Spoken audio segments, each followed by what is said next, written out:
Hello everyone, ये है CBSE top study और आप रीड करने वाले हैं versatile nature of compound carbon. Carbon के बारे में, जो कार्बन के वर्साटाइल नेचर्स होते हैं, कार्बन किस तरह से रिएक्ट करते हैं, ये सारी जानकारी आप इस वीडियो में पढ़ने वाले हैं। तो ये है 10th class science subject chapter number 4, carbon और इट्स कंपाउंड। तो यहाँ पर हम देखते हैं कि जो फार्मेशन ऑफ कोवेलेंट बॉन्ड होता है वो शेयरिंग के द्वारा होता है। इलेक्ट्रॉन कार्बन कार्बन आपस में बॉन्ड बना लेते हैं इस तरह से। तो ये होता है शेयरिंग के द्वारा और ये बनते हैं, इन्हें कहते हैं कोवेलेंट बॉन्ड्स। इसी तरह से आयनिक कंपाउंड्स में होता था, वहाँ डोनेशन या गेन के द्वारा होता था। इलेक्ट्रॉन का एक तरह से वो किसी को से गेन करते थे या फिर किसी को दे देते थे। तो उस तरह से आयनिक कंपाउंड्स तैयार होते थे। लेकिन यहाँ पर कोवेलेंट कंपाउंड्स हैं कार्बन कार्बन, और यहाँ पर बनते हैं शेयरिंग के द्वारा। तो इस तरह से ये सारी चीज़ें हमने देख लिया कि जो सिंपल कार्बन कंपाउंड होता है उसके बारे में भी हमने पढ़ी है, मेथेन के बारे में। लेकिन इससे पहले हमने क्या पढ़ा था कि जो कार्बन होते हैं वो वे सारी चीज़ें जो कार्बन कंटेन करते हैं, यानी कि ऐसी बहुत सारी चीज़ें थी, our self is made of carbon. ऐसी बहुत सी चीज़ें थी जिनमें कार्बन पाया जाता था। हमारे कपड़े, जूते और जो भी पेन्स वगैरह है, इनमें लगभग सारी चीज़ों में हमें कार्बन मिल जाता है, कार्बन होता है। तो इतने सारे जो कार्बन से होते हैं, ये फार्मूले जो नोन एज केमिस्ट, इन्हें सारे जो यानी कि जितने भी कंपाउंड्स हैं जिनमें कार्बन पाया जाता है, और उनके बहुत सारे फार्मूले तैयार होते हैं। और ये इनकी संख्या, अगर केमिस्ट के अनुसार हम बात करें, जो केमिस्ट बताते हैं इनकी संख्या कितनी होगी, वो होगी मिलियंस में। यानी कि इतने सारे एलिमेंट्स होते हैं, इतने सारे कंपाउंड्स होते हैं जिनमें कार्बन एलिमेंट पाया जाता है, अर्थात कार्बन में उनमें मिलकर वो कार्बन से बने हुए होते हैं। This out number by a large margin the compounds form by the other elements put together.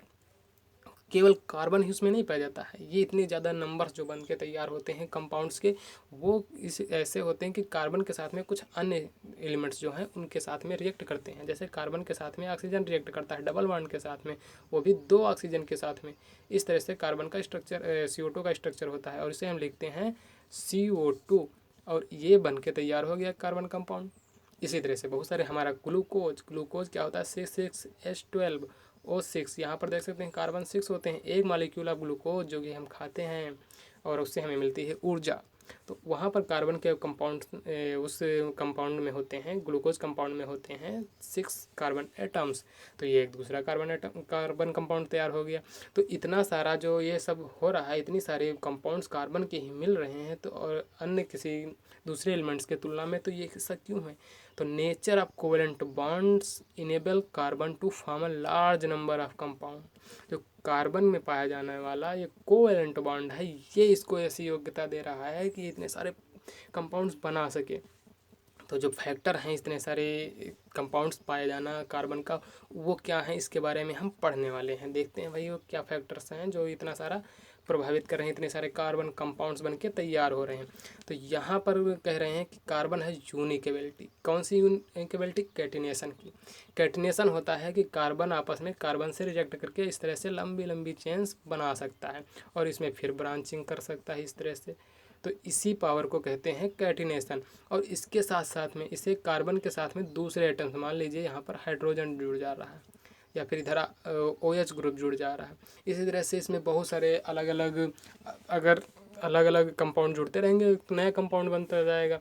अलग अलग एलिमेंट्स जुड़ जाएंगे यहाँ पर आके, तो वो भी नया कंपाउंड बन जाएगा। तो ये जो पावर है कैटिनेशन की, अर्थात कार्बन कार्बन आपस में जुड़ करके लंबी चेन बनाने की पावर, या अन्य एलिमेंट्स के साथ में रिएक्शन ऐसे ही कोवेलेंट बॉन्ड बना लेना, ये जो पावर है कैटिनेशन की, ये कार्बन में पाया जाता है। इसलिए इतने सारे कंपाउंड्स का पाया जाना कार्बन के लिए स्वाभाविक है। अच्छा, दूसरी कोई प्रॉपर्टी जहाँ पर कर रहे हैं, ये कह रहे हैं कैटिनेशन की पावर की वजह से क्या होता है, लॉन्ग चेन के फॉर्मेशन हो जाता है। कार्बन एटम्स अरेंज रिंग में हो सकता है, सिर्फ लाइन में ही नहीं। इस तरह से आपने ग्रेफाइट पढ़ा था, उसमें वो हेक्सागोनल शेप बना लेता है इस तरह से कार्बन, और इस तरह से स्ट्रक्चर भी आप पढ़ेंगे आगे। लेकिन ये जो कॉर्नर्स होते हैं यहाँ पर एक कार्बन एटम्स होता है। इसी तरह से ग्रेफाइट का स्ट्रक्चर आपने पढ़ा था, देखा था कि ग्रेफाइट क्या बन जाता है, एक हेक्सागोनल, और इसमें जिस कार्बन की वैलेंसी पूरी नहीं होती है वो एक डबल बॉन्ड बना लेता है। तो ये भी स्ट्रक्चर आपने पढ़ा था कि कार्बन कार्बन के बीच में डबल बॉन्ड भी पाया जा सकता है। ये प्रॉपर्टीज़ की वजह से इतने सारे इसके एलिमेंट्स पाए जा रहे हैं। कार्बन एटम्स क्या होता है, सिंगल बॉन्ड में हो सकता है, डबल बॉन्ड में हो सकता है, या ट्रिपल बॉन्ड्स में भी हो सकता है। 3 बॉन्ड्स बना सकता है कार्बन। ये भी एक इसकी एबिलिटी है जिससे इतने सारे कंपाउंड्स इसके मिल रहे हैं। ये फैक्टर हैं जो कि नोटिस किए गए हैं कि कार्बन ऐसा इतना लार्ज नंबर ऑफ कंपाउंड कैसे बना लेता है। अब यहाँ बात बता रहे हैं कि अगर किसी के पास में सिंगल बॉन्ड है, कार्बन कार्बन के बीच में अगर सिंगल बॉन्ड है पूरे कंपाउंड या पूरे जो भी मॉलिक्यूल है, मॉलिक्यूल के अंदर सिर्फ सिंगल बॉन्ड है, तो उसे हम कहेंगे सैचुरेटेड कंपाउंड। अर्थात उसकी जो वैलेंस सेल हैं वो फुल्ली फिल होने के साथ भी स्टेबल भी हैं। फिल तो अनसैचुरेटेड कार्बन कंपाउंड में भी होते हैं, लेकिन ये अनसैचुरेटेड कार्बन कंपाउंड्स क्या होते हैं जिनमें डबल या ट्रिपल बॉन्ड पाया जाए, वो होंगे अनसैचुरेटेड कंपाउंड। जैसे CO2 की बात करते हैं हम यहाँ पर, तो ये पाए जाते हैं डबल बॉन्ड। तो यहाँ पर ये इनकी वैलेंसी तो कंप्लीट है, लेकिन ये अनस्टेबल है। अगर यहाँ ऑक्सीजन से ज़्यादा रिएक्टिव कोई एलिमेंट्स आ जाएगा या दूसरा, तो क्या करेगा, इस ऑक्सीजन को यहाँ से हटा के खुद जुड़ जाने की वो ऐसी संभावना रहेगी। तो इसलिए इसे क्या होता है, इसे हम कहते हैं अनसैचुरेटेड कार्बन कंपाउंड जिनमें डबल या ट्रिपल बॉन्ड्स पाए जाते हैं। तो इस तरह से ये बात होगी सैचुरेटेड कार्बन कंपाउंड और अनसैचुरेटेड कार्बन कंपाउंड और कैटिनेशन के बारे में। अब दूसरा जो ऐसे ही है, no other elements exhibit property of catenation. दूसरा कोई एलिमेंट ऐसा नहीं है जिसके प्रॉपर्टी हो कैटिनेशन की, इतनी ज़्यादा जितने की कार्बन में हमें देखने को मिलती है, इतनी लंबी चेन्स हमें मिल जाती हैं। दूसरा है अगर कोई तो सिलिकॉन, लेकिन वो क्या करता है, जो चेन बनाता है वो 7-8 एटम्स तक ही तैयार कर पाता है, 7-8 एटम्स ही आपस में जोड़ पाते हैं। लेकिन वो क्या होते हैं, ये कंपाउंड्स बहुत ही रिएक्टिव होते हैं। यहाँ पर कार्बन क्या है, रिएक्टिव तो है, जहाँ पर डबल या ट्रिपल बॉन्ड पाए जाते हैं वो, लेकिन सिलिकॉन के पास में 7-8 एटम्स तक होते हैं और ये बहुत ज़्यादा रिएक्टिव होते हैं। तो क्या होगा, वो अनस्टेबल होंगे, रिएक्टिव होंगे, तुरंत दूसरे कंपाउंड से रिएक्ट करके कुछ और बना लेंगे, स्टेबल नहीं होंगे, कार्बन के एलोट्रॉप्स कार्बन की तरह से नहीं तैयार कर पाएंगे। ऐसी बहुत सारी संभावनाएं होंगी। इसलिए कार्बन के जो कंपाउंड्स होते हैं वो स्टेबल होते हैं और बहुत ज़्यादा संख्या में होते हैं। यहाँ पर कार्बन कार्बन जो बॉन्ड होते हैं वो स्टेबल होते हैं और बहुत ही स्ट्रांग होते हैं। इसी से जो कार्बन होते हैं, many carbon atoms link together, जिससे कि बहुत सारे कंपाउंड्स बना लेते हैं। ठीक है, अब दूसरा जो पॉइंट बता रहे हैं कि जो कार्बन का है वैलेंसी होती है 4 और ये कैपेबल होता है बॉन्ड करने को। 4 एटम्स ये कार्बन के ही जोड़ ले या फिर किसी अन्य अदर मोनोवैलेंट जो हों एलिमेंट्स उनसे जुड़ जाए। डाईवैलेंट भी हो सकते हैं, जैसे ऑक्सीजन डाईवैलेंट है, इसमें 2 चाहिए थे इसे कोई इलेक्ट्रॉन, तो ये भी कार्बन से ऐसे जुड़ जाता है। तो इस तरह से भी इनका कम हो सकता है। तो मोनोवैलेंट कम एलिमेंट से कार्बन आपस में जोड़ करके एक लंबी श्रृंखला भी तैयार कर सकता है। जैसे आप मीथेन के समय में देखे थे, कुछ कार्बन 4 एटम से इस तरह से 4 हाइड्रोजन से जुड़ के तैयार हो जाएगा। लेकिन और अभी आगे आपने पढ़ने वाले हैं कि कार्बन कार्बन किस तरह से बहुत लंबी लंबी चेन्स बना लेते हैं और साइड में हाइड्रोजन जोड़ते चले जाते हैं। तो इस तरह से ये स्ट्रक्चर भी तैयार कर लेते हैं। तो ये सारी चीज़ें आप देखने वाले हैं आगे की, कार्बन के इतने सारे कंपाउंड्स और कार्बन की प्रॉपर्टीज़ क्या क्या हैं, कितना रिएक्टिव है। Compounds of carbon are formed with oxygen hydrogen nitrogen. Carbon के कंपाउंड्स किस किस के साथ में बन के तैयार होते हैं, तो आप यहाँ पर देख सकते हैं कि कार्बन के कंपाउंड्स ऑक्सीजन नाइट्रोजन और बहुत सारे एलिमेंट्स होते हैं जो कि बनके तैयार होते हैं और उनकी सबकी अलग प्रॉपर्टीज़ होती है। और वो प्रॉपर्टीज़ डिपेंड करती है एलिमेंट जो कि अदर देन कार्बन, कार्बन के अलावा जो एलिमेंट्स आकर जुड़ रहे हैं उसकी प्रॉपर्टीज़ पर डिपेंड करेंगे कि वो किस तरह की जो कंपाउंड तैयार होगा वो किस तरह का प्रॉपर्टीज़ होगी, या फिर प्रेजेंट इन द मॉलिक्यूल, उस मॉलिक्यूल में जो भी जितने भी चीज़ें प्रेजेंट हैं। हो सकता है कार्बन, जैसे CO2 के बारे में बात करें, यहाँ पर केवल ऑक्सीजन है। मीथेन के बारे में बात करें, यहाँ पर केवल कार्बन और हाइड्रोजन है H4। तो इसमें अब हाइड्रोजन निर्धारित करेगा कार्बन के साथ में और यहाँ ऑक्सीजन निर्धारित करेगा इसकी प्रॉपर्टीज़ क्या होगी। इसी तरह से अगर हम एस्टिक एसिड की बात करें, CH3COOH, यहाँ पर ऑक्सीजन हाइड्रोजन और कार्बन तीनों हैं। अब ये दूसरी चीज़ तैयार हो गई, ये अलग कंपाउंड हो गया। तो ये सब उसमें उपस्थित जो एलिमेंट्स होते हैं उस कंपाउंड में उस पर डिपेंड करेगा आपको किस तरह की प्रॉपर्टीज़ शो करेंगे। अब यहाँ पर उनकी मॉलिक्यूल्स की बात हो गई कि कौन सी प्रॉपर्टीज़ शो करेंगे उसके कंपाउंड। अब अगेन द बॉन्ड, जो बॉन्ड होते हैं कार्बन के वो क्या तैयार कर लेते हैं, ऐसे एलिमेंट्स होते हैं जो बहुत ही strong making these compound exceptionally stable.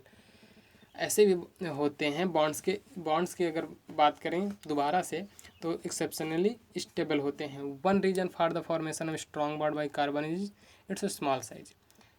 इतना जो स्टेबल बॉन्ड बन रहा है वो क्यों हो रहा है इतना, तो वो इसलिए क्योंकि जो कार्बन होता है वो स्मॉल साइज होता है। कार्बन का एक ही ऐसे होता है, उसमें 2 इलेक्ट्रॉन पाए जाते हैं, फिर बस दूसरे में ही ये बॉन्डिंग करना शुरू कर देता है। तो ये नाभिक जो होता है कार्बन का वो बहुत ही नज़दीक होता है इस बॉन्डिंग एरिया से।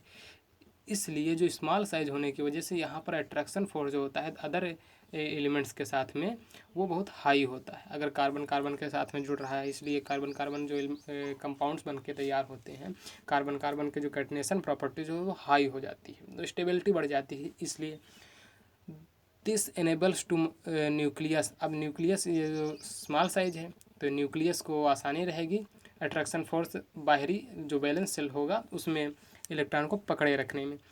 ऐसी बात यहाँ पर बता दी गई है। Shared pair of electron strongly वो टाइट रखेंगे, कैच रखेंगे, होल्ड करके रखेंगे।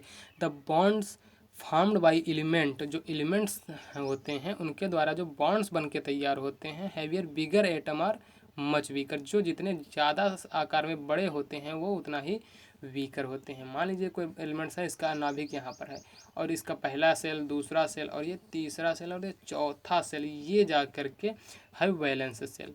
अब यहाँ से इसकी जो डिस्टेंस है वो बहुत ज़्यादा है, तो यहाँ पर पाए जाते हैं पॉजिटिव सोर्स अर्थात प्रोटॉन, और बाहर होते हैं इलेक्ट्रॉन। अब यहाँ पर जो इलेक्ट्रॉन होगा वो इससे बहुत दूर होगा, अब ये आसानी से बाहर निकल जाएगा। दूसरा आया कोई छोटा सा एलिमेंट्स, उसका नाभिक छोटा है, इसने यहाँ पर इसे चाहिए इसको, तो ये तुरंत इधर जो प्रोटॉन होगा इसका, ये इधर तुरंत से बाहर खींच लेगा, इसको ये दूर है। तो इसलिए इस तरह से ये होते हैं अनस्टेबल, अर्थात जो इनका आकार बड़ा होगा वो वीकर होंगे, एटम्स को संभाल नहीं पाएंगे, वो एटम्स इलेक्ट्रॉन को संभाल नहीं पाएंगे। लेकिन कार्बन छोटा होता है, इसका 2 ही सेल होते हैं और ये आसानी से ऐसा सब कर सकता है। तो फिर बने रहिए हमारे साथ यूँ ही इस वीडियोज़ में।